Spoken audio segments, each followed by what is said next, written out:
The book Hebrews, part 71. I'm Professor Hannes Redinghuis of the First Assembly of Yafashua, South Africa, Pretoria, Montana, also international.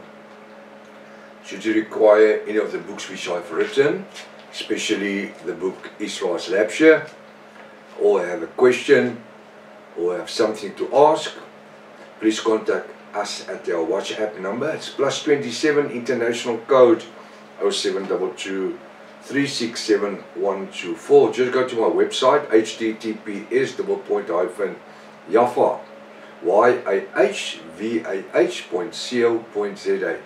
It's all small letters continuously. If this is the first time that you are to participate in the study, you are very, very welcome. I urge you to go to part 1, start from the beginning, because you have missed out on quite a lot of information. It's also very important to subscribe to the channel in order to receive the different notifications of all the studies that we are currently busy with, as well as our TikTok messages. Send us a link to your friends and family. Make sure you at least have a 1611 King James Bible, pen and a notepad ready. It's very important to know that we do not associate ourselves with any of the following groups: the Messianic groups, Israel Vision groups, the Hebrew Roots movement, the Sacred Name movement, the Yah movement. We're not part of the Jehovah's Witness or Seventh-day Adventists or any Protestant church or denomination organization in the world. We are only an end-time Bible study group, and we are functioning throughout the world. We're using the restoration of the original Sacred Name Bible, the Rottenham version, the 1860, not the 1902 emphasis corrupted Bible, which was not Dr. Joseph Briand Rottenham's Bible.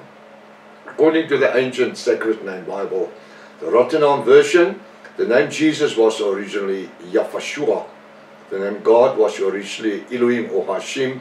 The name of the Lord was originally Yafa. The name of the Holy Spirit was originally the Ruach HaKodesh. And we refer to ourselves as Yahvist, according to 1 Peter 4 verse 16, in the restoration of the original Sacred Name Bible. Welcome to Breakfast with Prof. Hannes. I trust that this study today will be a blessing unto you in the name of Yafashua. Now this announcement we only do on a Monday morning. Thereafter we will just continue where we left off the previous day. We are currently busy with Hebrews chapter 3 verse 1. Now it is very important to read between the lines. That is very, very important. And also to recognize the figurative speech in every verse. Understanding the figurative speech makes the revelation so much easier. And this is the ingredient that the church has never taught us in over 600 years, is to read and understand the figurative speech. Right. Apostle Paul writes in Hebrews 3 verse 1, "Therefore, holy brethren," now who are the bride? He says, who are the bride of Yafashua? Apostle Paul was not writing to the Hebrew people or the Israelites stroke Jews. He was speaking to the bride of Yafashua. Therefore, holy brethren, partakers of the heavenly calling, consider the apostle and high priest of our profession, Yafashua. Who is Yafashua? He's an apostle and high priest of our confession. What is our confession? What is our confession? Our confession is that Yafashua is the truth, the light, and the way. He's yesterday, today, and forever. He's always the same. He's never changed. His message of salvation through His redemption blood have never changed in 2,000 years of time. It's what Apostle Paul calls it the heavenly calling. It's a heavenly calling. Understand who Yafashua was and still is today. It's a heavenly calling and makes us who are bride, who are full-blooded Yahwist. It makes us partakers. It makes us, the word says on another place, co-heirs of the kingdom of Yahweh. Hallelujah. It makes us one in Yahushua. That's why Galatians 3:26-29 says that those that was immersed in the name of Yahushua to the forgiveness of the sin. I say they have put on Yahushua. They put on the cloth or the wedding garment. There's no more Jew nor Gentile, free man or slave, man nor woman, but we're all one in Yahushua. And according to the promises of Father Abraham, we are heirs of his promise. Hallelujah. What a privilege. So we are today are partakers. We partake in whatever Yahushua brought us. And you know what he brought us? He came to conquer Satan and his demonic powers and evil spirits. And he didn't stop there. He didn't stop there.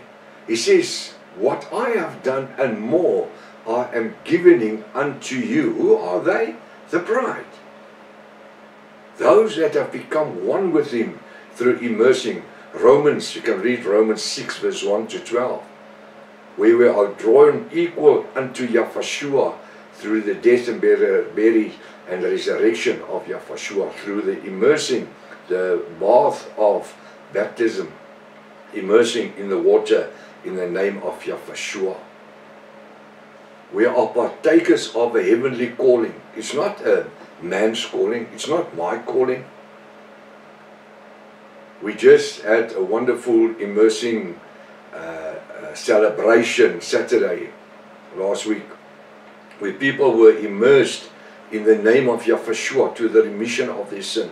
There were a lot of people there, although a lot of them were only guests, but that's people that came to see what we are going to do.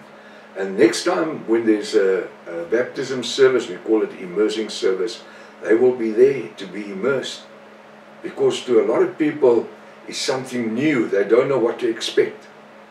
But we praise Yahweh, because the Bible says there's a gladness in heaven when one soul repents unto Yahushua, who are added as part of the bride of Yahushua.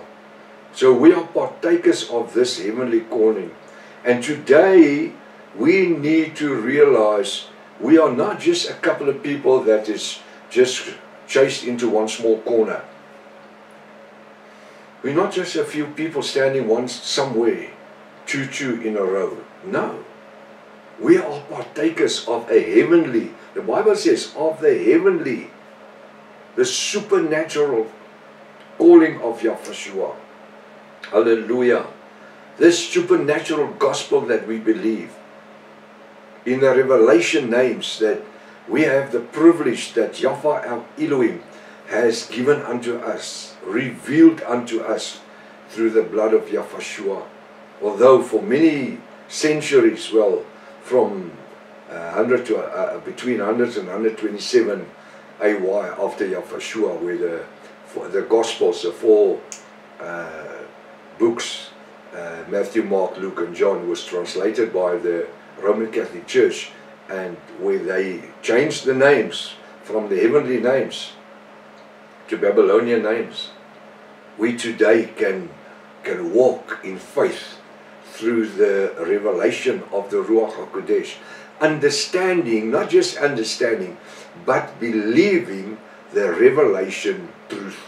That's why it's very important to follow the study that we are currently busy with as well, and also try to obtain my book which I've written, What is Your God's Name? You can go on the internet on my website, and there's a document of more than 80 pages, A4 pages, where I in short explain who and why it is not Jesus but Yahushua, who and why it's not Lord or God but Yahweh, who and why it's not the Holy Spirit but the Ruach HaKodesh, with all the necessary backup and information where all the study information comes from.